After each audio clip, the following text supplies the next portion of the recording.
ಒಂದು ಕಡೆ ಅಂಗನವಾಡಿ ಕೇಂದ್ರಗಳನ್ನು ಬಲಹೀನ ಮಾಡ್ತಾ ಇದು ಸರ್ಕಾರದ ಒಂದು ರೀತಿಯ ಡ್ವಯಲ್ ಆದಂಥ ಒಂದು ಯೋಜನೆ ಅಂತ ಹೇಳಿ ನಮಗನ್ಸೋದು.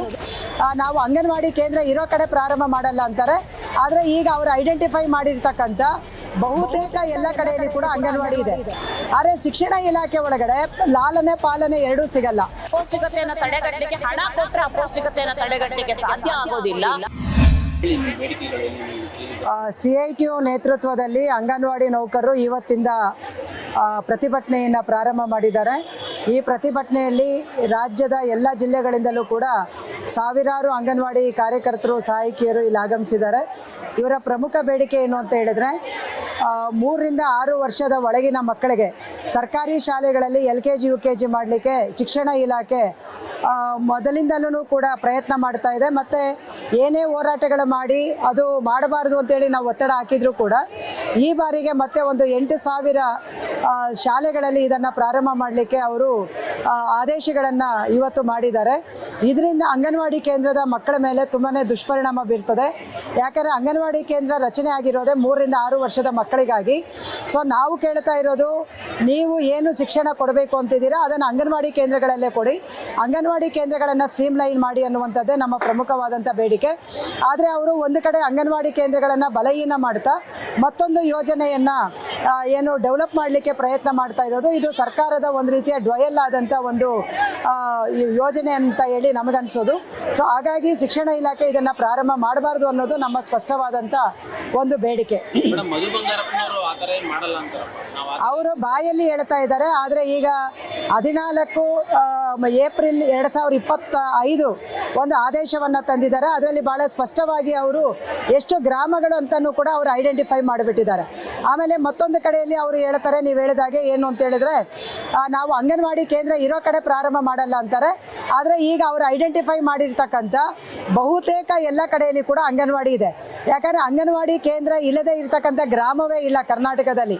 ಸೊ ಆ ಥರ ವಾಸ್ತವ ಪರಿಸ್ಥಿತಿ ಇಟ್ಕೊಂಡು ಅವರು ಮೇಲ್ನೋಟಕ್ಕೆ ಆ ರೀತಿ ಹೇಳ್ತಾ ಇದ್ದಾರೆ. ಸೊ ನಾವು ಹೇಳುವುದೇನೆಂದರೆ 6 ವರ್ಷದ ಒಳಗಿನ ಮಗು ಲಾಲನೆ ಪಾಲನೆ ಆಮೇಲೆ ಮತ್ತೆ ಶಿಕ್ಷಣ ಈ 3 ಜೊತೆಯಲ್ಲಿ ಆಗಬೇಕು. ಆದರೆ ಶಿಕ್ಷಣ ಇಲಾಖೆ ಒಳಗಡೆ ಲಾಲನೆ ಪಾಲನೆ ಎರಡೂ ಸಿಗಲ್ಲ. ಫ್ರೆಶ್ ಕ್ಯಾಂಡಿಡೇಟ್ PUC ಓದಿರುವಂಥವ್ರು ಬಂದು ಪಾಠ ಮಾಡಿದ್ರೆ ಆ ಮಗುವನ್ನು ಸಂರಕ್ಷಣೆ ಮಾಡಲಿಕ್ಕಾಗಲ್ಲ. ಈ ವ್ಯತ್ಯಾಸಗಳಿರೋದ್ರಿಂದ ನೀವು ಅಂಗನವಾಡಿಯನ್ನು ಉಪಯೋಗಿಸಿ ಅಂತೇಳಿ ನಾವು ಕೇಳ್ತಾ ಇದ್ದೀವಿ.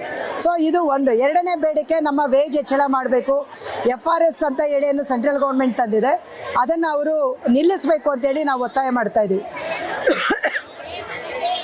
2018ನೇ ಇಸ್ವಿಯಿಂದ ಕೇಂದ್ರ ಸರ್ಕಾರ ಇವರಿಗೆ ಒಂದೇ ಒಂದು ನಯ ಪೈಸೆಯನ್ನು ಕೂಡ ಅವರು ಹೆಚ್ಚಳ ಮಾಡಲಿಲ್ಲ. ಮಾತ್ರ ಅಲ್ಲ, ಇನ್ನೊಂದು ಮುಖ್ಯವಾಗಿ ಯೂನಿಟ್ ಕಾಸ್ಟ್ ಏನಿದೆ ಅಂದರೆ ನಾವು ಅಂಗನವಾಡಿ ಫಲಾನುಭವಿಗಳಿಗೆ ಕೊಡ್ತಾ ಇರ್ತಕ್ಕಂಥ ಆಹಾರ ಏನಿದೆ ಅದರ ಕಾಸ್ಟನ್ನು ಕೂಡ ಹೆಚ್ಚಳ ಮಾಡಿಲ್ಲ. ಇದೆಲ್ಲವನ್ನು ಕೂಡ ಹೆಚ್ಚಳ ಮಾಡಬೇಕು. ಆಮೇಲೆ ಮತ್ತೆ ಈಗ ಇಲಾಖೆಯಿಂದ ಕೋಳಿ ಮೊಟ್ಟೆಯನ್ನು DBT ತರಲಿಕ್ಕೆ ಒಂದು ಪ್ರಯತ್ನ ಮಾಡ್ತಿದ್ದಾರೆ, ಅದನ್ನು ನಿಲ್ಲಿಸಬೇಕು ಅಂತೇಳಿ ಇನ್ನೂ ಹಲವಾರು ಬೇಡಿಕೆಗಳನ್ನ ಇಟ್ಕೊಂಡು ನಾವು ಈ ಹೋರಾಟವನ್ನು ಮಾಡ್ತಾ ಇದ್ದೀವಿ. ಸರ್ಕಾರ ಕೂಡಲೇ ಒಂದು ಜಂಟಿ ಸಭೆಯನ್ನು ಇದು ಮಾಡಬೇಕು ನಮ್ಮೊಟ್ಟಿಗೆ. ಆ ಜಂಟಿ ಸಭೆ ಮಾಡಿ ಔಟ್ಕಮ್ ಬರುವ ತನಕ ನಾವು ಈ ಹೋರಾಟವನ್ನು ಯಾವುದೇ ಕಾರಣಕ್ಕೂ ಕೂಡ ವಾಪಸ್ ತೆಗೆಯಲ್ಲ ಅನ್ನುವಂಥದ್ದನ್ನು ನಾನು ಈ ಮುಖಾಂತರ ಹೇಳಲಿಕ್ಕೆ ಇಚ್ಛೆ ಪಡ್ತೇನೆ. ಇವತ್ತು CITU ನೇತೃತ್ವದ ಅಂಗನವಾಡಿ ನೌಕರರ ಸಂಘ ಹೋರಾಟಕ್ಕೆ ಇಳಿದಿದೆ. ಬೀದರಿಂದ ಚಾಮರಾಜನಗರದವರೆಗೆ ಸಾವಿರಾರು ಅಂಗನವಾಡಿ ಕಾರ್ಯಕರ್ತರು ಇವತ್ತು ಹೋರಾಟಕ್ಕೆ ಬಂದಿದ್ದಾರೆ. ನಮ್ಮ ಪ್ರಮುಖವಾದ ಬೇಡಿಕೆ, ರಾಜ್ಯದಲ್ಲಿ ಈಗಾಗಲೇ ಶಿಕ್ಷಣ ಇಲಾಖೆ ಕಳೆದ ಬಜೆಟಲ್ಲಿ ಕೂಡ 800 LKG UKGಗಳಲ್ಲಿ ಶಾಲೆಗಳನ್ನು ತೆಗಿಬೇಕು ಅಂತ ಹೇಳಿದ್ರಲ್ಲ, ಹಾಗಾಗಿ ಅದನ್ನು ಅಂಗನವಾಡಿ ಕೇಂದ್ರದಲ್ಲೇ ತೆಗಿಬೇಕು. ಅವ್ರೇನಾದರೂ ತೆಗೆದ್ರೆ 800 ಶಾಲೆಗಳು ಮುಚ್ಚುತ್ತೆ ಅನ್ನೋದು ಒಂದು ಅಂಶ. ಸೇಮ್ ಟೈಮ್ ಅಂಗನವಾಡಿ ಕೇಂದ್ರಗಳಿರೋದು ಅಪೌಷ್ಟಿಕತೆಯನ್ನು ತಡೆಗಟ್ಟಲಿಕ್ಕೆ. ಅಪೌಷ್ಟಿಕತೆಯನ್ನು ತಡೆಗಟ್ಟಬೇಕು ಅಂತ ಹೇಳಿದ್ರೆ ಅಂಗನವಾಡಿ ಕೇಂದ್ರಗಳಲ್ಲಿ ಈಗಾಗಲೇ ಮೊಟ್ಟೆಯನ್ನು ಕೊಡ್ತಾ ಇದ್ದಾರೆ. ಆ ಮೊಟ್ಟೆಯನ್ನು ಕೊಡೋದನ್ನು ನೇರವಾಗಿ ಫಲಾನುಭವಿಗಳಿಗೆ ನಗದು ಜಮಾವಣೆಯನ್ನು ಮಾಡಲಿಕ್ಕೆ, ಈಗಾಗಲೇ DPTಯನ್ನು ಮಾಡಲಿಕ್ಕೆ, DBTಯನ್ನು ಮಾಡಲಿಕ್ಕೆ ಎಲ್ಲ ಜಿಲ್ಲಾ 31 ಜಿಲ್ಲಾ ಉಪನಿರ್ದೇಶಕರ ಅಭಿಪ್ರಾಯಗಳನ್ನು ಕೇಳಿದ್ದಾರೆ. ಅಭಿಪ್ರಾಯಗಳು ಏನಾದರೂ ಬರಲಿ, ಆದರೆ ಅಪೌಷ್ಟಿಕತೆಯನ್ನು ತಡೆಗಟ್ಟಲಿಕ್ಕೆ ಹಣ ಕೊಟ್ಟರೆ ಅಪೌಷ್ಟಿಕತೆಯನ್ನು ತಡೆಗಟ್ಟಲಿಕ್ಕೆ ಸಾಧ್ಯ ಆಗೋದಿಲ್ಲ. ಹಾಗಾಗಿ ಈಗಾಗಲೇ ಏನು ಸಿಸ್ಟಮ್ ಇದೆ ಅಂಗನವಾಡಿ ಕೇಂದ್ರದಲ್ಲಿ, ಅದೇ ರೀತಿಯಾಗಿ ಮೊಟ್ಟೆಯನ್ನು ಅಂಗನವಾಡಿ ಕೇಂದ್ರಗಳಲ್ಲೇ ಕೊಡಬೇಕು, ಮುಂಗಡವಾಗಿ ಕೊಡಬೇಕು. 3 ತಿಂಗಳು 4 ತಿಂಗಳು ಆಯಿತು ಅಂದರೂ ಕೂಡ ಮೊಟ್ಟೆ ಹಣವನ್ನು ಅಂಗನವಾಡಿ ಕಾರ್ಯಕರ್ತರು ಕೊಡೋದೇ ಇಲ್ಲ. ಅವ್ರ ಕೈಯಿಂದ ಬರ್ಸ್ಬೇಕು ಮಾಡಬೇಕು ಅಂತ ಸಂದರ್ಭದಲ್ಲಿ ಬಹಳಷ್ಟು ಸಮಸ್ಯೆಗಳು ಬರುತ್ತೆ. ಹಾಗಾಗಿ ಇವತ್ತು ಅದು ಡುಪ್ಲಿಕೇಶನ್ ಆಗ್ತಾ ಇದೆ ಅಂತ ಹೇಳಿ ಸರ್ಕಾರ ಈಗಾಗಲೇ DBTಯನ್ನ ಮಾಡಲಿಕ್ಕೆ ಹೊರಟಿದೆ. ಅದನ್ನ ಬಿಟ್ಟು ಮುಂಗಡವಾಗಿ ಹಣ ಕೊಟ್ಟು ಅಂಗನವಾಡಿ ಕೇಂದ್ರದಲ್ಲಿ ಅಪೌಷ್ಟಿಕತೆಯನ್ನು ತಡೆಗಟ್ಟಲಿಕ್ಕೆ ಈಗಿರುವಂತ ವ್ಯವಸ್ಥೆ ಎಲ್ಲ ಮುಂದುವರಿಸಬೇಕು ಅನ್ನೋದು ಒಂದು. ಮತ್ತೆ 2011ರಿಂದ ಅಂಗನವಾಡಿ ಕಾರ್ಯಕರ್ತರು ಕೆಲಸ ಮಾಡಿದಂಥವರಿಗೆ ಯಾವುದೇ ಪರಿಹಾರ ಕೊಡದೆ ನಿವೃತ್ತಿ ಮಾಡಬಾರ್ದು ಅಂತ ಆಗಿತ್ತು. ಈಗಾಗಲೇ 2023ರಲ್ಲಿ ಹೋರಾಟ ಆದಂತ ಸಂದರ್ಭದಲ್ಲಿ ಗ್ರಾಜ್ಯುಟಿನ ಕರ್ನಾಟಕದ ಅಂಗನವಾಡಿ ಕಾರ್ಯಕರ್ತರಿಗೆ ಕರ್ನಾಟಕ ಸರ್ಕಾರ ನಮ್ಮ ಹೋರಾಟದ ಪರಿಣಾಮವಾಗಿ ಜಾರಿ ಮಾಡಿದೆ. ಆದ್ರೆ 2011ರಿಂದ ನಿವೃತ್ತಿ ಆದವರಿಗೆ ಕೊಟ್ಟಿಲ್ಲ. ಕೇವಲ 23ರಿಂದ ಯಾರು ನಿವೃತ್ತಿ ಆಗ್ತಾರೆ ಏಪ್ರಿಲ್ ಇಂದ ಅವರಿಗೆ ಮಾತ್ರ ಕೊಟ್ಟಿದ್ದಾರೆ. ಈಗಾಗಲೇ 20,000ಕ್ಕೂ ಹೆಚ್ಚು ಅಂಗನವಾಡಿ ಕಾರ್ಯಕರ್ತರು ಈ ಯೋಜನೆಗಾಗಿ ದುಡಿದಂತವರು ನಿವೃತ್ತಿ ಆಗಿದ್ದಾರೆ. ಅವ್ರಿಗೂ ಜಾರಿ ಮಾಡಬೇಕು ಅಂತ ಒತ್ತಾಯ ಮಾಡಿ ಇಲಾಖೆ ಸಭೆಗಳಾದಂತ ಸಂದರ್ಭದಲ್ಲಿ 183 ಕೋಟಿ ಹಣವನ್ನ ನಿಗದಿ ಮಾಡಿ FDಗೆ ಈಗಾಗಲೇ ಅವರು ಕಳಿಸಿದ್ದಾರೆ. ಆ ಹಣ FDಯಲ್ಲೇ ಇದೆ.